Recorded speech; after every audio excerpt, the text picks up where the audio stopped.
안녕하세요. 닥터유 유태호입니다. 네, 오늘의 주제는 자기 비하 완치 훈련입니다. 자기 비하. 아무래도 이제 청소년기에 많고요. 청년기도 많고 또 이렇게 나이 들어가면서 또 그러신 분들도 있으시더라고요. 자기 비하는 죄책감? 네, 이게 큰 경우도 있고요. 이렇게 얘기를 하죠. 내가 왜 그랬지? 내가 그런 말 하면 안 됐는데 내가 왜? 이런 말을 굉장히 잘 하세요. 네, 그래서 나는 왜 이렇게 못생겼지? 네, 나는 왜 친구가 없지? 나는 왜 남한테 사랑을 못 받지? 나는 왜 남보다 못하지? 나는 남보다 잘하는 게 왜 이렇게 하나도 없지? 항상 나는, 내가, 왜 이렇게 시작이 되죠. 이게 진행되면은 이제 이렇게 됩니다. 나 자신이 싫다. 네, 나는 병신이야. 나는 또라이야. 나는 내 성격이 싫어. 이제 점점 이렇게 되는 겁니다. 그 다음에는 이제 더 비하가 되면 이렇게 됩니다. 나 같은 거는 살 필요가 없어. 이렇게 되는 거죠. 살기 싫다. 죽어야 돼. 이렇게 이제 나오기 시작합니다. 근데 또 반대도 해요. 이 자기 비하가, 내가 자기 비하가 심하다고 이렇게 생각하는 분들도 많아요. 그러면서 자기 비하를 하는 거거든요. 그래서 나 이제 그만할래. 이렇게 하는데도 불구하고 계속 자기 비하의 생각들이 자꾸 튀어나오는 거죠. 그래서 이런 분들은요, 실제로 자해를 시도해 본 사람이 있어요. 또는 자살을 시도해 본 사람도 있다는 거죠. 이게 바로 자기 비하입니다. 왜 자기 비하를 하게 될까요? 모든 증세나 모든 생각에는 다 원인이 있는데요. 당연히 자기 비하에도 원인이 있습니다. 크게 네 가지 원인, 더 다른 원인도 있을 수 있겠는데요. 네 가지 원인을 든다면 첫 번째가 비교입니다. 네, 그러니까 청소년기 이렇게 자랄 때, 아주 어릴 때는 비교도 잘 있을 수도 없는데요. 비교가 들리지도 않죠. 그런데 이제 이렇게 공부하면서 초등학교, 중학교 이렇게 청소년기가 되면은 이 비교가 이게 꽂히기 시작하거든요. 네, 부모들이 무의식적으로 비교를 해요. 너희 형은 안 그런데 너는 왜 그러냐? 라든지 엄마의 친구의 아들은 그런데 엄친아라 그러죠. 엄친 딸, 엄마의 친구의 딸은 그런데 너는 왜 그러냐?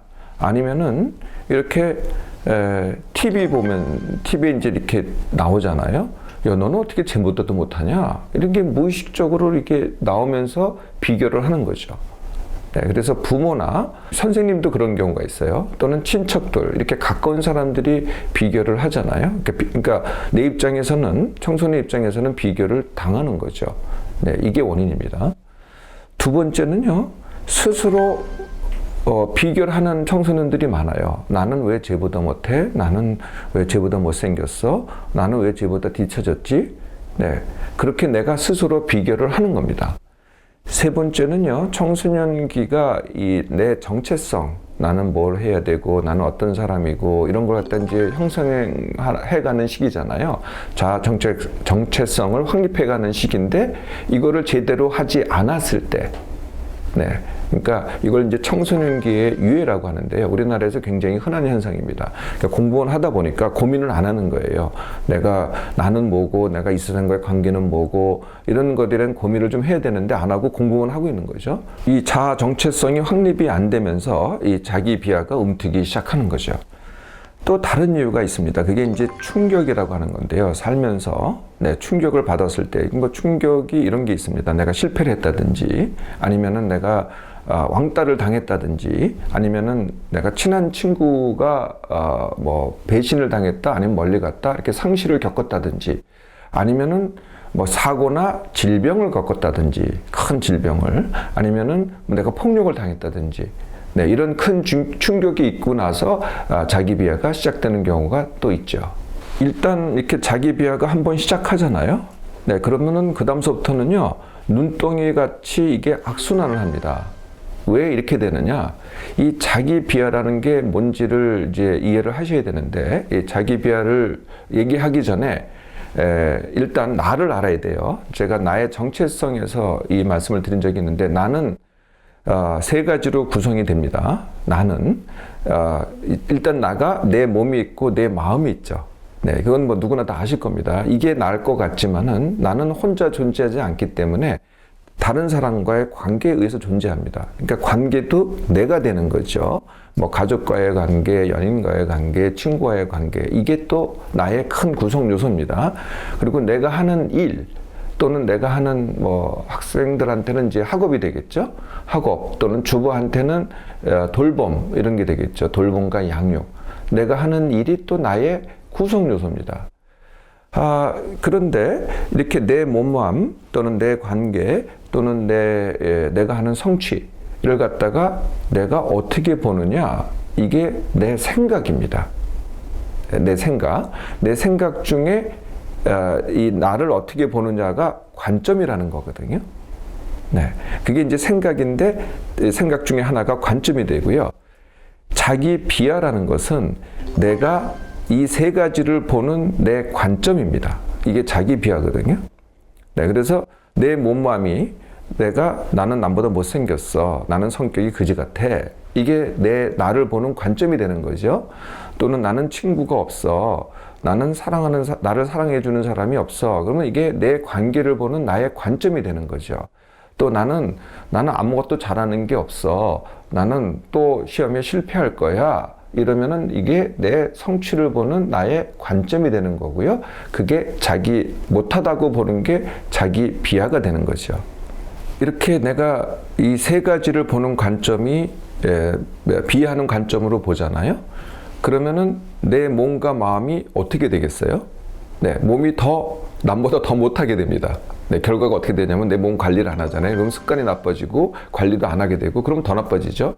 내 성격이 나쁘다 이렇게 나를 자기 비하하면은 내가 그 성격에 대해서 아무것도 안 하죠. 오히려 더 성격이 그게 더 나빠집니다. 또 남과의 관계는 어떻게 되겠어요? 내가 나를 비하하니까 남이 나를 사랑하지 않는다. 뭐 나는 친구가 없다 이렇게 가니까 더 하려고 하질 않아요. 그러니까 관계가 더 나빠집니다. 새 친구를 안 사귀게 되죠.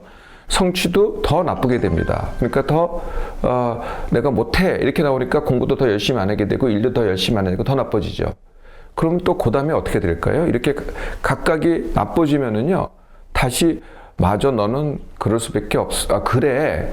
이게 뭘까요? 자기 비하가 또 심해지는 거죠. 이렇게 악순환을 하는 겁니다. 자기 비하가 시작되면은요, 그 다음서부터는 걷잡을 수 없이 악순환이 되는 거거든요. 자기 비하가 내 생각이다, 내 관점이다가 완치훈련을 하는 첫 번째입니다. 네, 이걸 이렇게 아셔야만이 완치훈련이 가능한 거고요. 나는 정말 그래 이렇게 가버리면은요, 여기서 시작할 수가 없고 이 구덩이에 빠져가지고 헤어날 수가 없는 겁니다. 이 내 관점에 불과하다에서 시작되면은 완치훈련을 할 수 있습니다. 자, 내 관점이니까 이 관점을 어떻게 하면 돼요? 내가 그렇게 나를 보고 있구나 라고 받아들이는 게 완치훈련의 시작이 되는 거죠. 내가 나를 그렇게 받아보고 있구나. 이렇게 받아들이면은요, 이 악순환이 끊게 됩니다. 그러니까 악순환이 일단 빠져 있으면요, 그 다음에는 아무리 내가 발버둥 쳐도 거기서 빠져나올 수가 없거든요. 근데 일단 내가 움직이지 않는 거예요. 우리가 이제 늪에 빠지면 움직일수록 발버둥 칠수록 더 빠지잖아요. 받아들이기는 뭐냐면은 내가 늪에 빠졌을 때 움직이지 않고 내가 빠졌다는 사실을 그대로 받아들이는 거죠. 그러면 움직이지 않고 이제 생각을 하게 되거든요. 가만히. 네, 그게 받아들이기입니다. 예, 그러면은 더 이상 빠지진 않아요. 네, 거기서 시작을 하시라는 거죠. 자, 일단 제자리에 있어요. 뭐 그렇다고 갑자기 내가 못생긴 사람이 잘생겨지는 것도 아니고 내가 관계가 좋아지는 것도 아니고 물론 내가 공부를 더 잘하거나 일을 더 잘하는 것도 아니에요.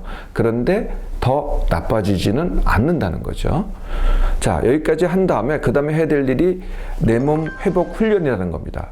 일단 그 세 가지 중에서 관계, 성취 중에서 내 몸맘 중에서 내 몸맘부터 하는 거죠. 이게 이제 한 2주 정도 걸립니다. 내 몸 회복 훈련.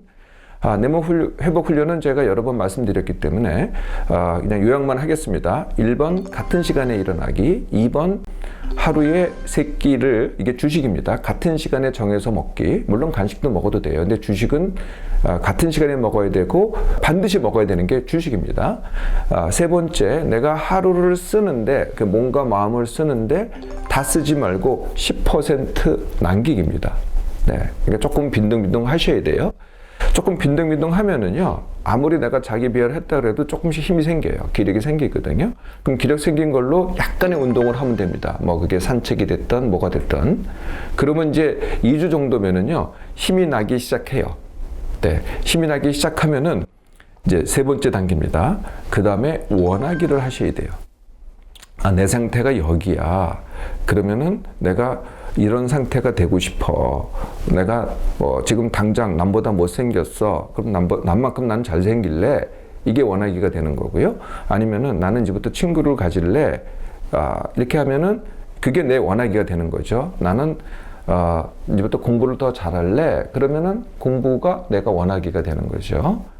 자, 내가 뭘 원하는지를 한번 적어 보세요. 내가 원하는 거를. 우리가 이제 위시리스트 이렇게 얘기하죠. 내가 원하는 것의 목록. 네, 이런 게 있잖아요. 이렇게 원하는 거 갖다가 이렇게 다 적어 보면은 내가 원하는 게 분명해져요. 그러면 그 다음서부터는 순위를 매겨야 돼요. 이게 어떤 거를 먼저 할 건가? 동시에는 할 수 없어요. 그러니까 내 몸도 만들고 내 친구도 만들고 내가 공부도 잘하고 이건 안 되거든요. 네, 처음부터 되지가 않아요. 그래서 그 중에서 제일 할 만한 것부터 하나부터 하는 거예요. 네, 그게 쉽게 하기입니다. 참 재밌는 게요. 하나를 쉽게 하잖아요. 처음에는요, 엄두가 안 나요. 너무나 뭐 하고 싶은 게 많고 원하는 게 많고 못한다고 생각하는 게 너무 많아가지고 이게 엄두가 안 나는데 하나를 쉽게 하면은 그 다음이 굉장히 쉬워집니다. 그러니까 한꺼번에 하려면 다 못하는데요. 하나만 해도 그 다음 게 굉장히 쉬워진다는 거죠. 그러니까 맨 처음에 할 때는 가장 쉽고 가장 빨리 할 수 있는 걸로 쉽게 할 수 있는 걸로 하나만 해보시라는 거예요. 이게 쉽게 하기입니다. 자, 이 쉽게 하기인데 쉽게 하는 방법이 또 다른 방법이 있어요. 이게 혼자 한다, 같이 한다, 함께 한다. 네, 이것도 정하면 돼요. 혼자 하는 건 그냥 나 혼자 하는 거고요. 같이 하는 거는 이렇게 쉽게 하는, 내가 원하는 걸 쉽게 하는 걸 갖다가 똑같은 걸 원하고 똑같은 걸 하는 사람들하고 같이 하는 거예요. 그게 친구가 될 수도 있고 뭐 다른 사람이 될 수도 있고. 그런데 내가 똑같은 걸 같이 안 해도 함께 할 수가 있어요. 그러니까 나 혼자 하지 않고, 물론 다른 것들을 해요. 다른 것들을 원하고. 그게 이제 보통 가족이 되고 내가 이미 있는 친구들이 되는데, 나하고 생각이 달라요. 네, 생각이 다르고 행동이 다르고 태도가 다른데 그래도 함께 할 수 있는 거죠. 근데 내가 이런 걸 하고 있다라고 이 얘기를 나하고 다른 생각이라고 하더라도 이 얘기를 하면서 함께 하는 거죠. 이게 또 다른 쉽게 하기의 선택입니다. 자, 받아들이고, 네, 원하고, 네, 그리고 쉽게 하기를 시작해 보세요. 그러면은 악순환에서, 자기 비하의 악순환에서 나를 사랑하기의 선순환이 오늘 바로 시작됩니다.